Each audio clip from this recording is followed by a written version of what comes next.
Esta es la primera parte de nuestra clase de aparato reproductor masculino. El aparato reproductor masculino incluye a los testículos, las vías espermáticas, las glándulas sexuales accesorias y el pene.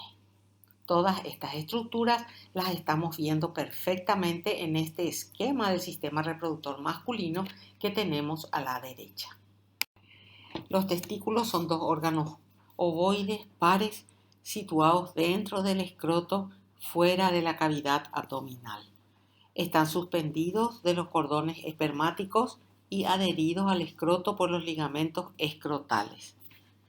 Están rodeados de una extensión del peritoneo abdominal llamado túnica vaginal. ¿Cuál es la función? Dos fundamentales funciones. En primer lugar, la espermatogénesis, que es la formación de los espermatozoides, y en segundo lugar, la esteroidogénesis, que es la producción de hormonas. A la derecha nosotros tenemos un testículo con sus túbulos seminíferos descansando en el escroto. La espermatogénesis requiere que los testículos se mantengan debajo de la temperatura corporal normal.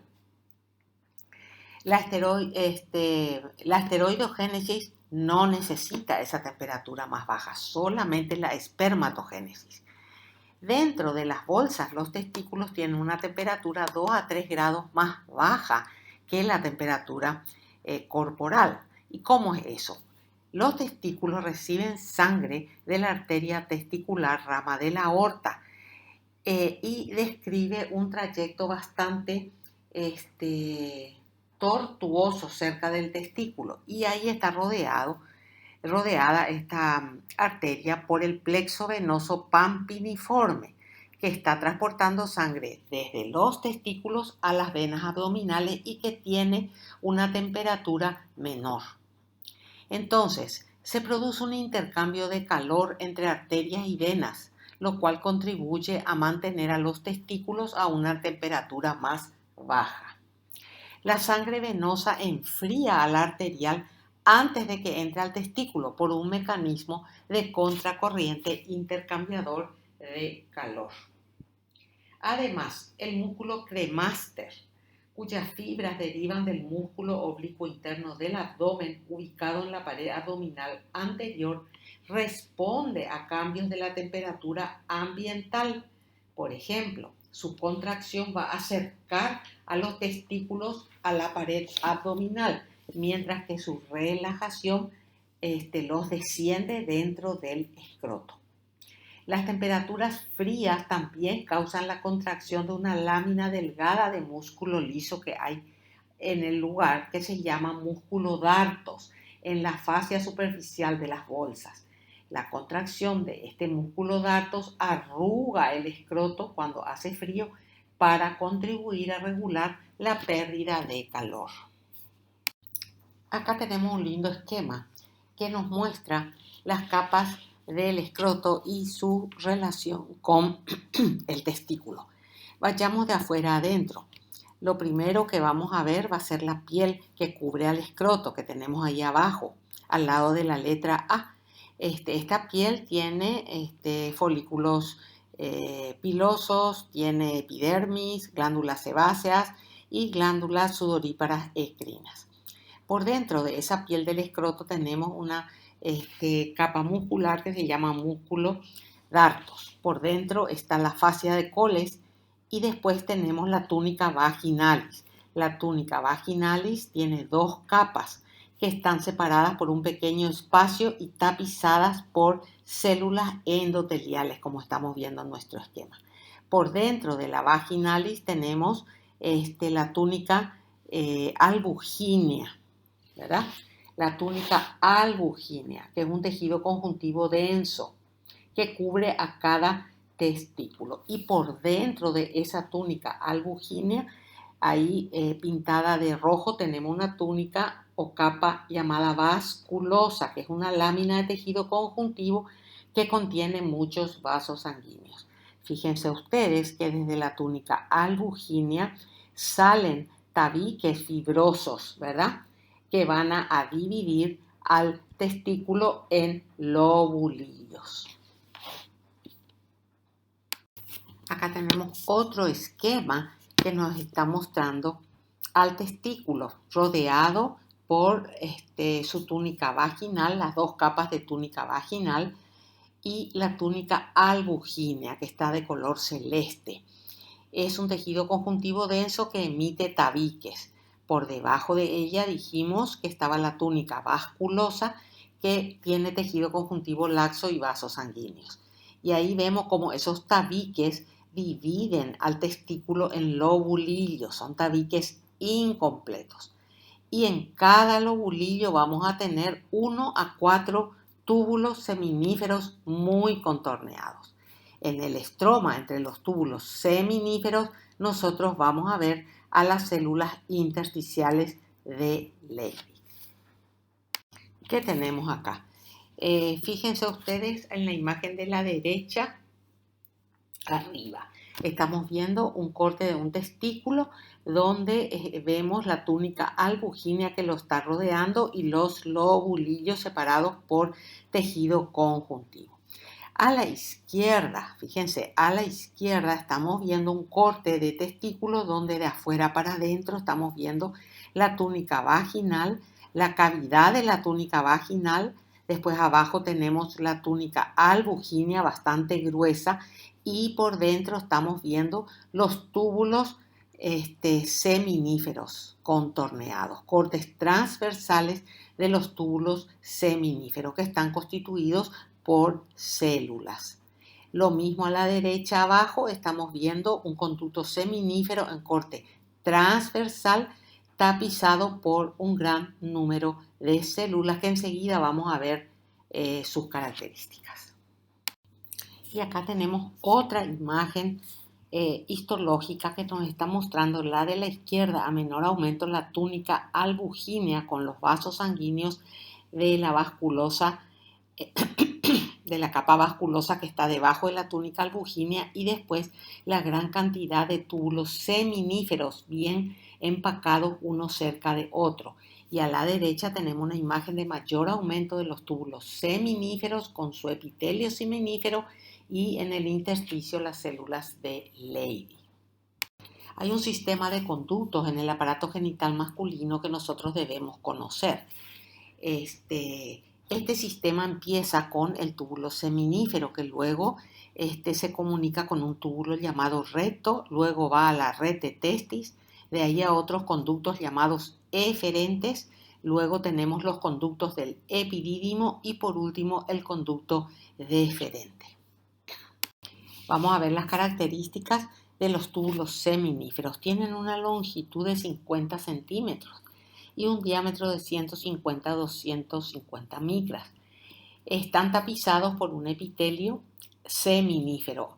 En nuestra imagen de la derecha, ese epitelio está señalado con la flecha amarilla y está constituido el epitelio por células espermatogénicas, que son la de mayor número, y las células de Sertoli. Luego tienen una membrana basal y por fuera de la membrana basal tienen una túnica o lámina propia, que es un tejido multiestratificado pero que carece de fibroblastos típicos. En vez de fibroblastos tiene unas células que se llaman células mioides, que son las que van a producir las fibrillas colágenas. Las células mioides poseen filamentos de actina, un retículo endoplásmico rugoso bien desarrollado para la producción de colágeno y lámina basal. Fíjense ustedes en nuestra imagen, las células mioides están señaladas con la flecha roja y entre los túbulos en el intersticio hay acúpulos de células muy acidofílicas que son las células intersticiales de Leydig y ahí están señaladas con nuestra flecha azul. Acá nosotros tenemos un esquema del libro de ustedes del epitelio seminífero. No están todas las células, pero no importa, como base ya sirve. Dijimos que el epitelio seminífero estaba constituido de dos tipos de células, las células espermatogénicas y las células de Sertoli. Las células espermatogénicas son las espermatogonias, los espermatocitos primarios y secundarios, los espermátides tempranos y tardíos y por último los espermatozoides. Y las demás células son las células de Sertoli, que están bien dibujadas y coloreadas de naranjado en nuestro esquema, entre las demás células espermatogénicas. Estamos viendo dos cortes histológicos a buen aumento de túbulos seminíferos para ver las células del epitelio seminífero.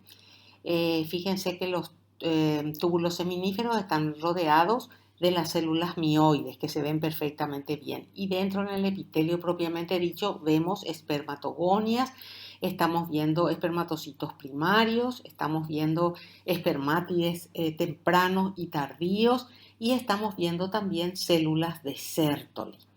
En la imagen de la derecha, arriba estamos viendo las células intersticiales de Leydig y abajo estamos viendo un extendido de Papa Nicolau, coloración de Papa Nicolau, donde se ven los espermatozoides maduros.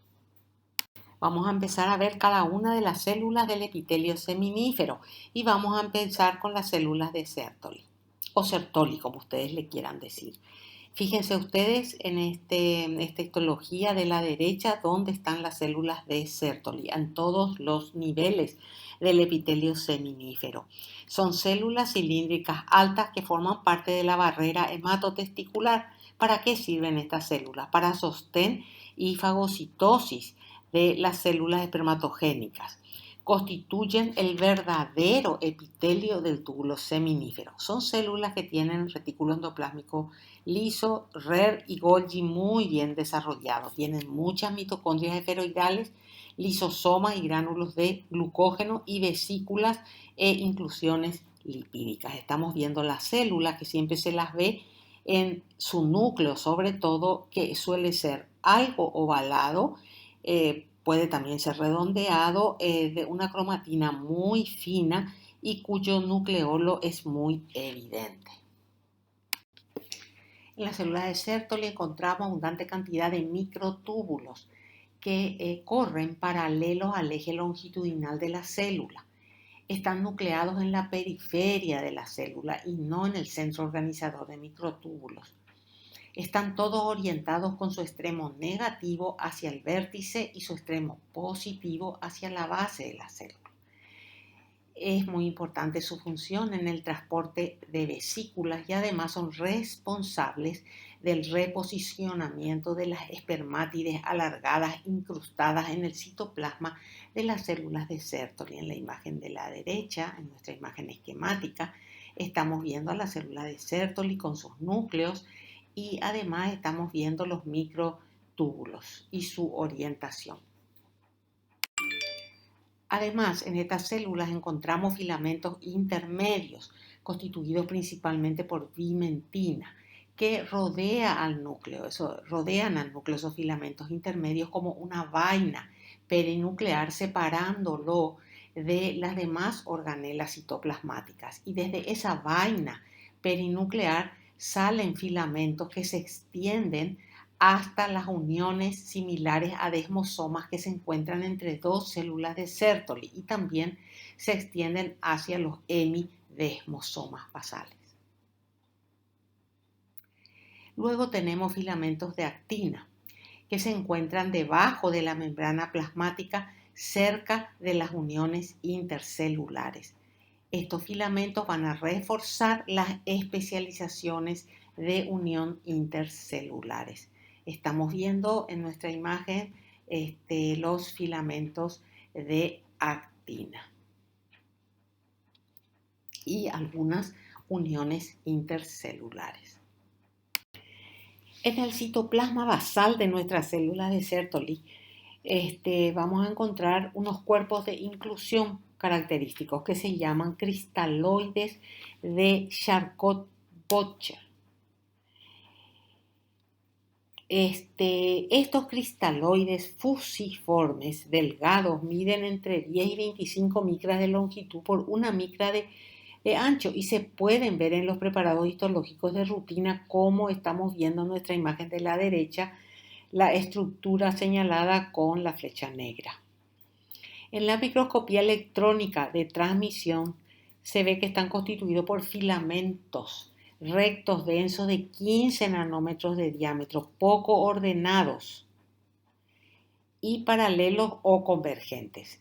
Sin su composición química y su función son poco conocidas.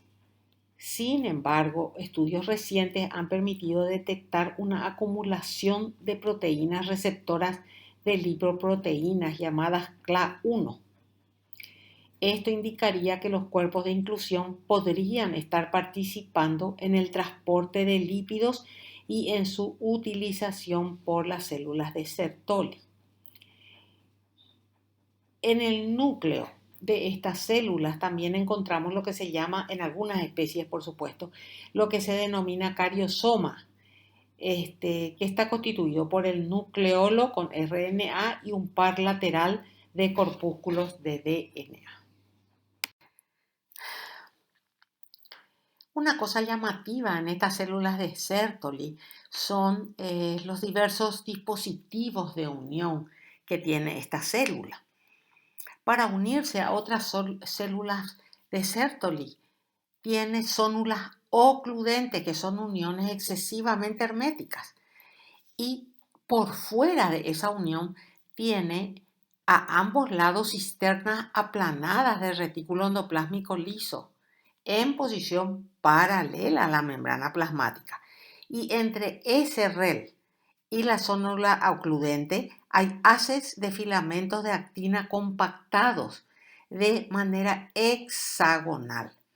Eso es lo que estamos viendo en nuestra imagen. Fíjense, la unión desmosómica.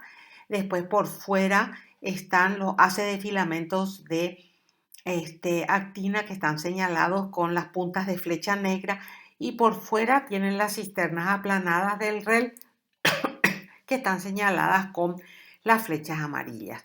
Y eso mismo podemos ver en la microscopía electrónica, donde la unión ocludente está señalada con el círculo lila.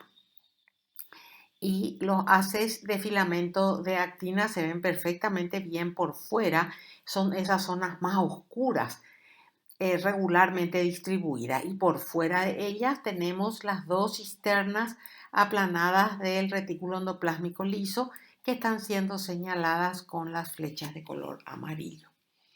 Aparte de eso, entre células de Sertoli, uniéndolas existen uniones tipo nexo.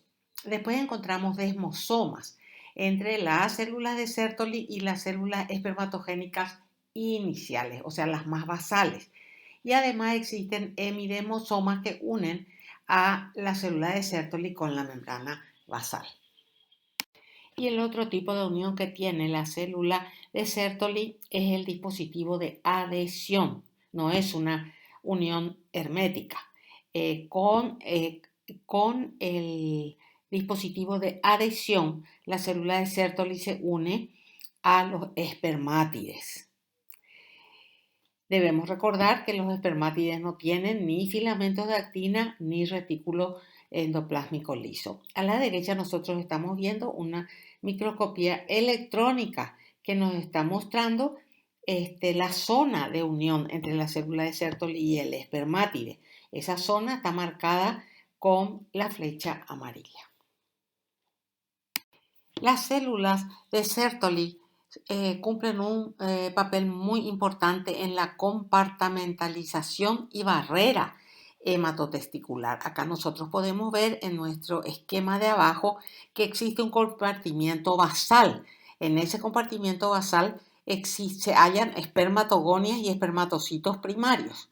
Y otro compartimiento totalmente separado del anterior llamado compartimiento abluminal, donde se hallan los espermatocitos más maduros y los espermátides. Tiene otras funciones muy importantes esta célula de Sertoli. En primer lugar, estimulada por la hormona folículo estimulante y la testosterona, sintetiza y libera la proteína fijadora de andrógeno, la ABP. Y esa ABP concentra la testosterona en el compartimiento abluminal. Sintetiza y libera la hormona antimülleriana, que inhibe la división de las células de los conductos de Müller y así inhibe el desarrollo de los genitales femeninos. Sintetiza y secreta la inhibina que inhibe la liberación de FSH.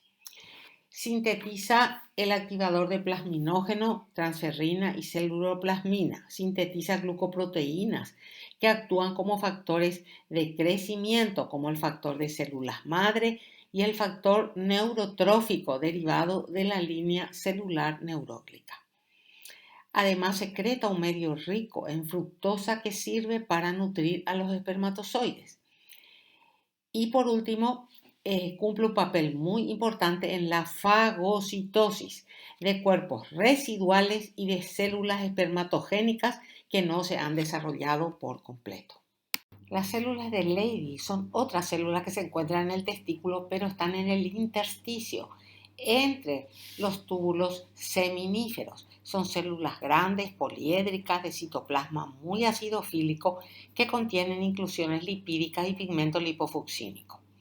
Son células que secretan testosterona, proteína 3 similar a la insulina y oxitocina, hormonas muy importantes para el desarrollo embrionario, maduración sexual y el mantenimiento ¿de qué? De la espermatogénesis, de las características sexuales secundarias y de las vías espermáticas y las glándulas sexuales anexas. En nuestro esquema estamos viendo nosotros las células de Leydig en acúmulos rodeadas por abundante cantidad de capilares. Las primeras células de Leydig se diferencian en las semanas 9 a 10 por estimulación de la gonadotrofina coriónica humana de la placenta, produciendo en el testículo fetal andrógenos y testosterona para el desarrollo normal de las gónadas y proteína 3 similar a la insulina para el descenso de los testículos fetales. Desde el quinto mes de la vida fetal sufren inactivación hasta la pubertad. ¿Y qué pasa en la pubertad? La luteinizante estimula su desarrollo y se vuelve productora de testosterona. Acá en la imagen de la derecha tenemos un corte histológico donde entre túbulos seminíferos hay un acúmulo de células de Leydig señaladas con la flecha amarilla. En el adulto, la testosterona es indispensable ¿para qué? Para el mantenimiento de la espermatogénesis, de las características sexuales secundarias y de las vías espermáticas y glándulas sexuales secundarias. Una vez que se secreta la testosterona, va por una vía a los capilares para ir a la circulación general y también atraviesa el tejido peritubular para alcanzar el epitelio seminífero donde existen altas concentraciones para la proliferación y diferenciación de las células espermáticas. En el citoplasma de las células de Leydig encontramos unas estructuras que estamos viendo marcadas en las dos imágenes histológicas que tenemos acá y que se llaman cristaloides de Reinke, que son estructuras de 30 por 20 micras, que no se sabe exactamente en qué consisten, aunque se cree que son productos proteicos de la célula. Aparte de eso, las células tienen inclusiones lipídicas, lipofucsina, abundante retículo endoplásmico liso, mitocondrias con crestas túbulo-vesiculares. Estas dos últimas estructuras serían las responsables de la eosinofilia que presenta el citoplasma de estas células.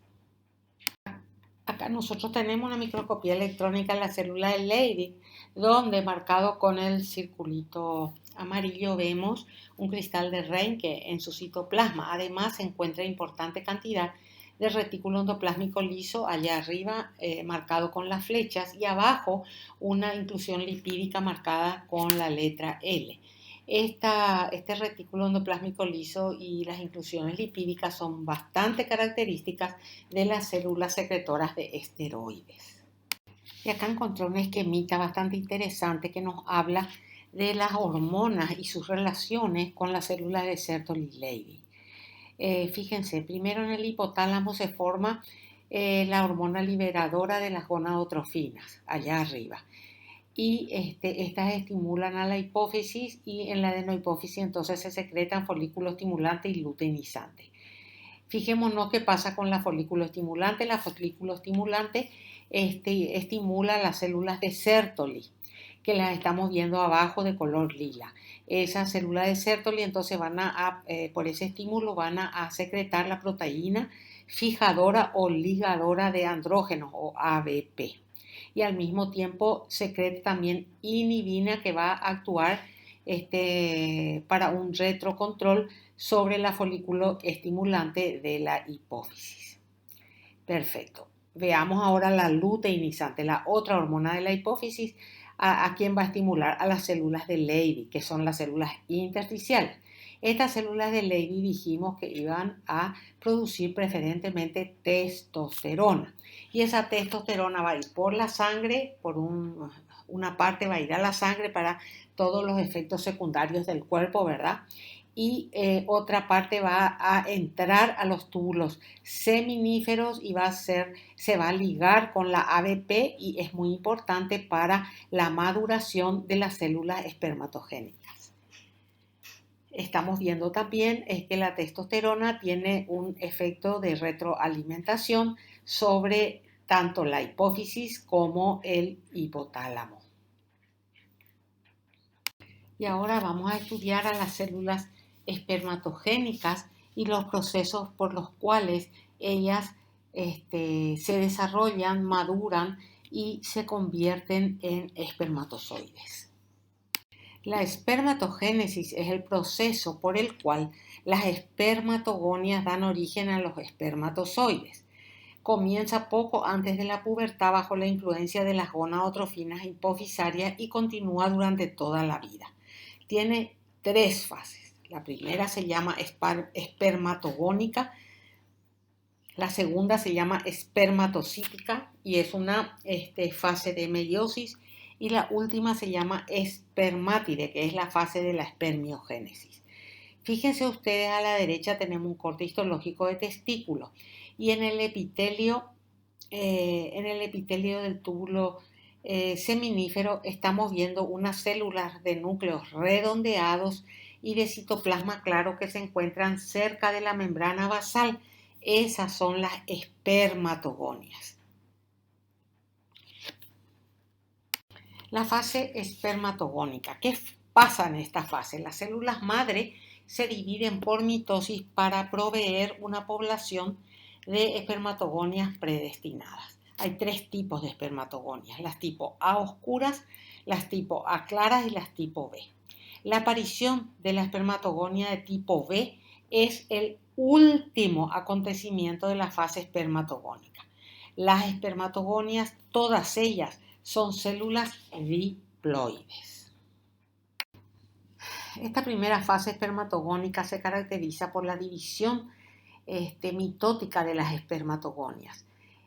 Fíjense ustedes en nuestro esquemita de la derecha, toda la parte de arriba teñida de verde es la fase espermatogónica. Acá solamente hay división por mitosis. Tenemos en primer lugar arriba los espermatogonios de tipo A oscuros, llamados también AD. Estas células tienen un núcleo ovoide con cromatina granular fina, intensamente basófila. Se cree que estos espermatogonios son las células madre del epitelio seminífero. Se dividen con intervalos regulares para dar origen a 2 cosas. O por un lado, a un par de AD idénticos a la célula madre, que serán las células madre de reserva, o bien a un par de espermatogonios de tipo AP, claros o pálidos, que tenemos ahí en nuestro esquema. Estos espermatogonios de tipo A claros o pálidos tienen un núcleo ovoide con cromatina granular fina, poco teñida. Y estas células son llamadas también células madre de renovación y están predestinadas a seguir el proceso de diferenciación a espermatozoides por acción de la testosterona. Por la división de estas espermatogonias AP claras van a surgir las espermatogonias B.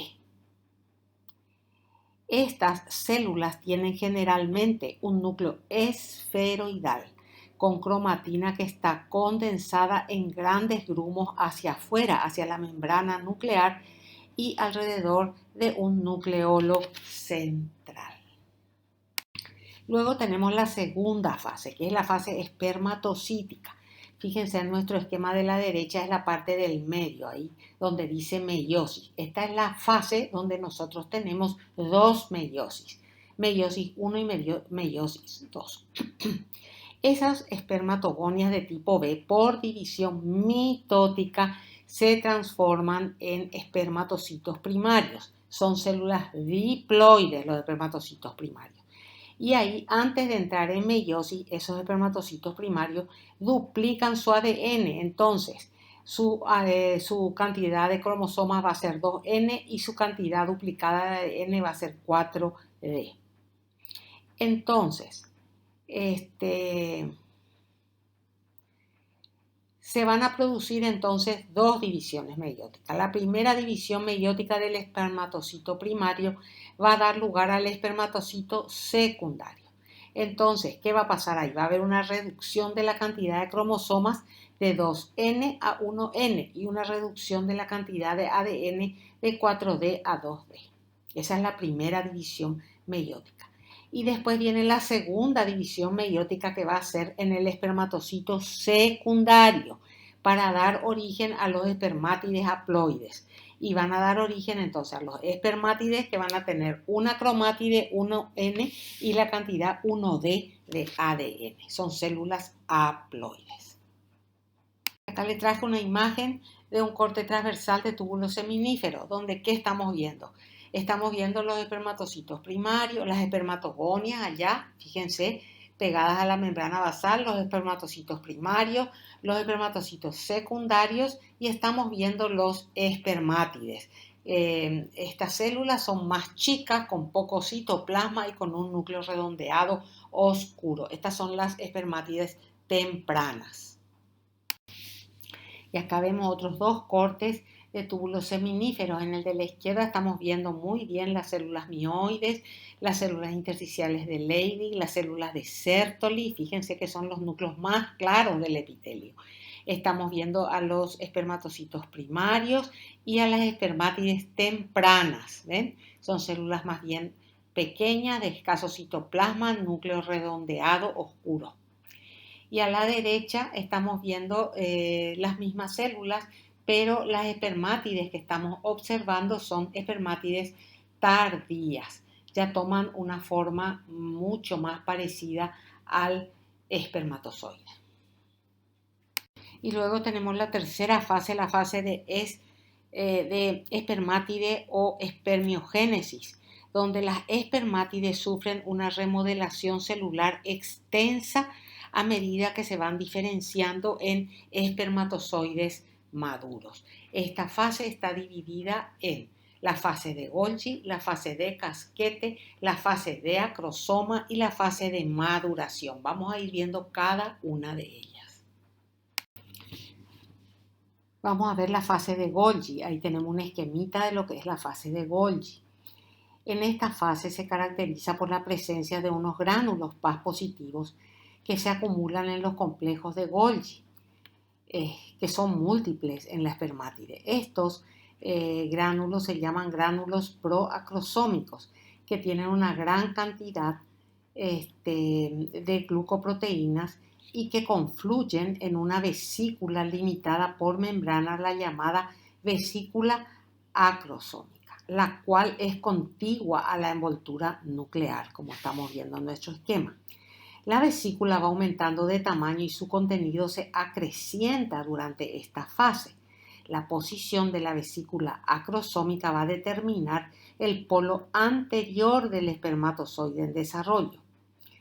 También durante esta fase, los centriolos migran desde la región justanuclear hacia el polo posterior de la espermátide, donde el centriolo maduro se alinea perpendicularmente a la membrana plasmática y ahí va a iniciar el armado de los 9 dobletes microtubulares periféricos y de los 2 microtúbulos centrales que formarán el axonema de la cola del espermatozoide.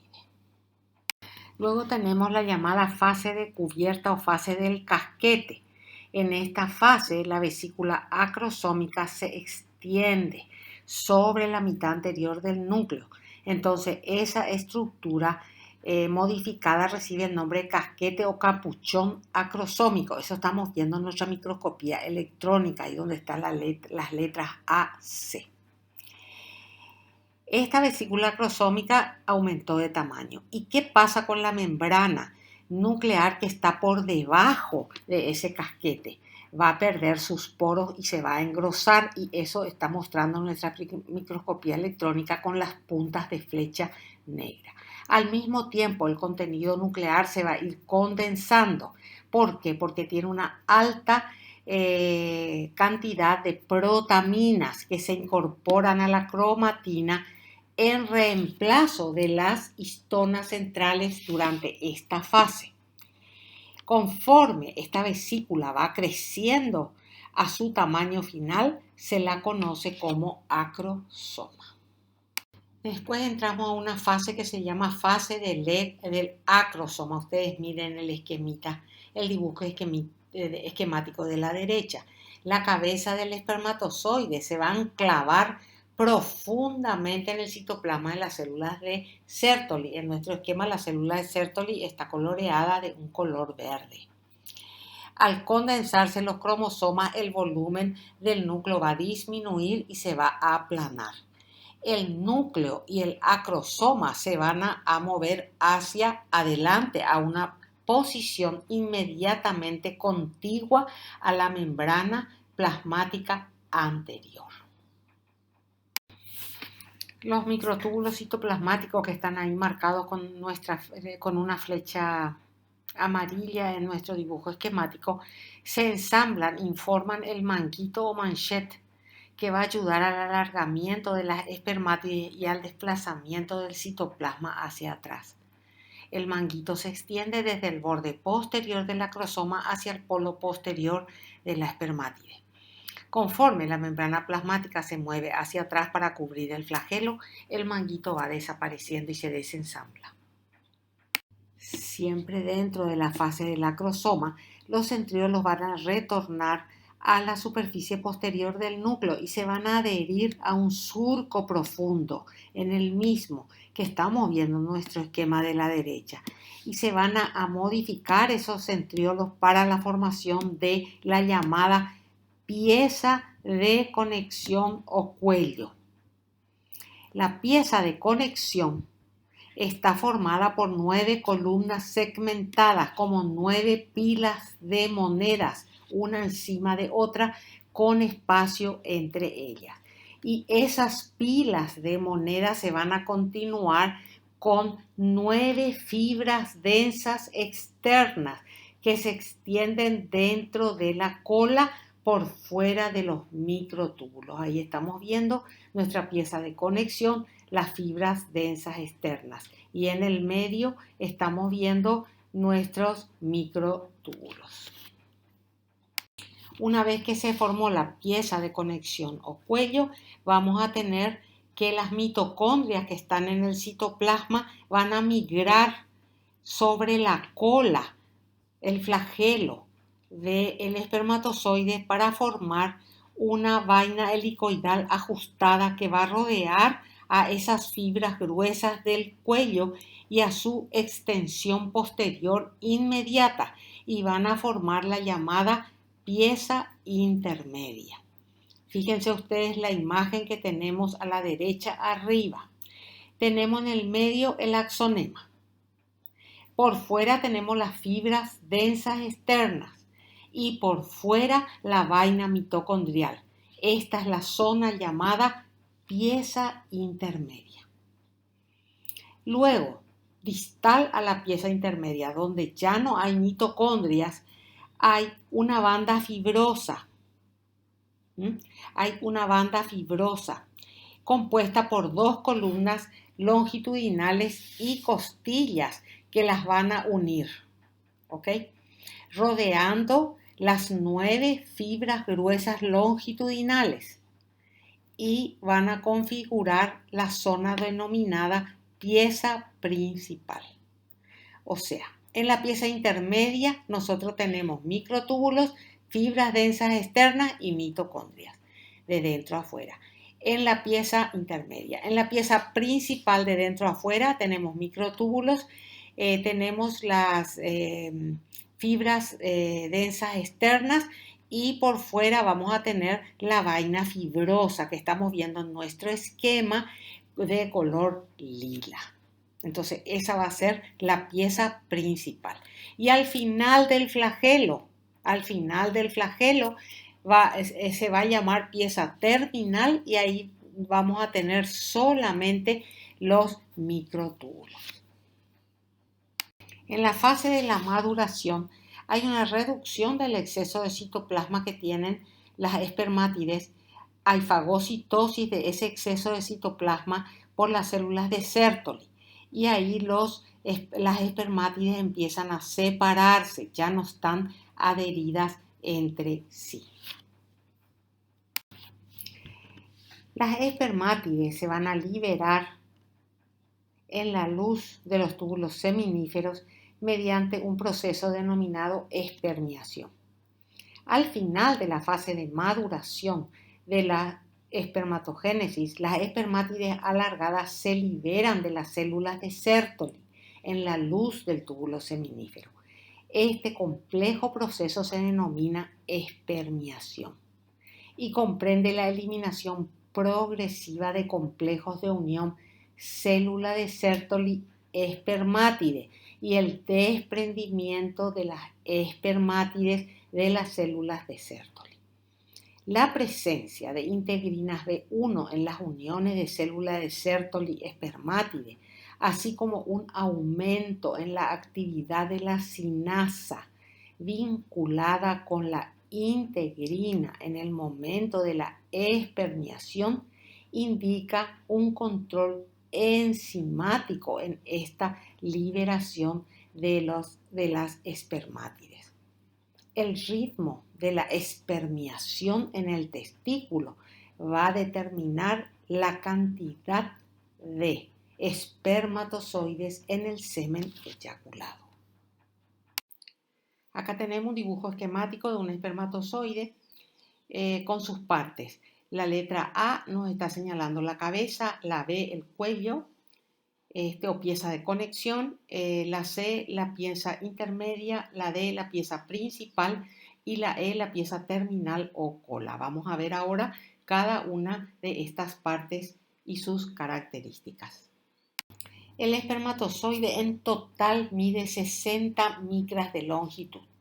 A nivel de la cabeza, las medidas son de largo 4,5 micras, de ancho 3 micras y de espesor una sola micra. En esta zona encontramos un núcleo muy condensado, con una cromatina muy condensada con 23 cromosomas. Y en sus 2/3 anteriores está cubierto por el acrosoma. En el acrosoma encontramos la neuroaminidasa, la hialuronidasa, la fosfatasa ácida, la arilsulfatasa y la acrosina, que son enzimas indispensables para la penetración de esta célula en la membrana pelúcida del óvulo. Ya en la cola lo primero que tenemos es el cuello, que es corto y contiene los centriolos y las 9 columnas segmentadas llamadas pieza de conexión que ya habíamos descrito. Además hay un citoplasma residual o gota citoplásmica. Acá nosotros tenemos una microscopía electrónica donde nos está mostrando ese núcleo muy condensado y el cuello del espermatozoide. La pieza intermedia de la cola mide 7 micras de longitud, ¿okay? Y contiene una vaina por fuera de todo de mitocondrias dispuestas en forma helicoidal. Estas mitocondrias van a proveer la energía para el movimiento de la cola y por ende son las responsables de la movilidad del espermatozoide. En esta pieza, yendo de dentro a afuera, si ustedes se fijan en el esquema de la derecha, arriba tenemos en el centro el axonema, que es la base estructural de la movilidad de la cola. Después tenemos las fibras densas externas y después tenemos la vaina espiral de mitocondria. Y por supuesto, tapizando a todo esto la membrana celular del espermatozoide. Esta pieza intermedia termina en un anillo electrodenso al que se fija el plasmalema. La pieza principal de la cola es la parte más larga, con 40 micras de longitud. Y en ella desaparecen ya la vaina mitocondrial y es reemplazada por una vaina fibrosa que consiste en dos columnas, una columna dorsal y una columna ventral, y las mismas están unidas por costillas circunferenciales. Eso nosotros estamos viendo de color amarillo en nuestro esquema.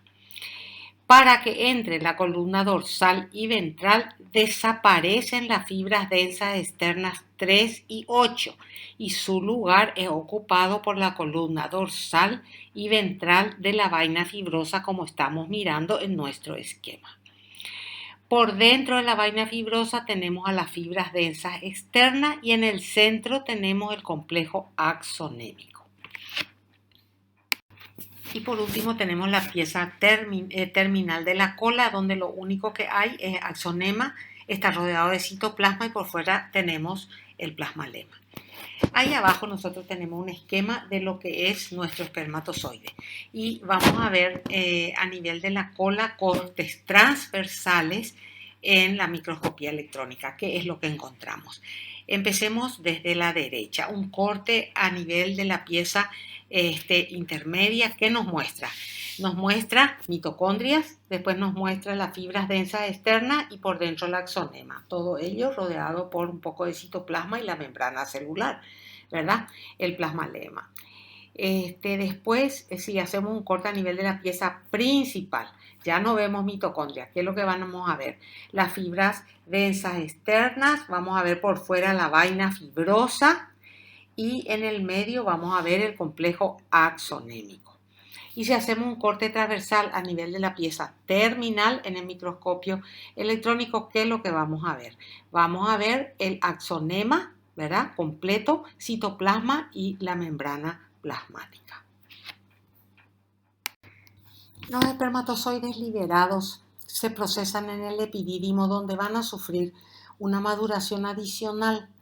¿Qué va a pasar con ellos? Van a adquirir movilidad, van a tener una condensación adicional de su ADN en el núcleo debido a una serie de fenómenos de remodelación cromatínica que producen el reemplazo de histona por protamina que estuvimos viendo. Hay una reducción adicional del citoplasma, hay cambios en los lípidos, proteínas y la glucosilación de la membrana plasmática, hay alteraciones de la membrana acrosómica externa, discapacitación. El factor de discapacitación asociado a la superficie se agrega para inhibir la capacidad fecundante de estos espermatozoides. Lo más probable es que la iniciación de la movilidad de los espermatozoides durante su tránsito a lo largo del epidídimo se relacione con cambios en las concentraciones intracelulares de adenosina monofosfato cíclico e iones de calcio, además de modificaciones del pH intracelular. Otros factores regulan el movimiento flagelar por medio de cambios en la fosforilación proteica, resultado de las actividades de las proteínas cinasas y de las proteínas fosfatasas. Los espermatozoides, no nos olvidemos que pueden vivir varias semanas en la vía espermática del varón, pero sobreviven nada más que 2 a 3 días dentro del sistema genital femenino. Adquieren capacidad de fecundar solo después de haber pasado algún tiempo en el sistema reproductor femenino con la eliminación y reemplazo de componentes del glucocáliz de la membrana del espermatozoide.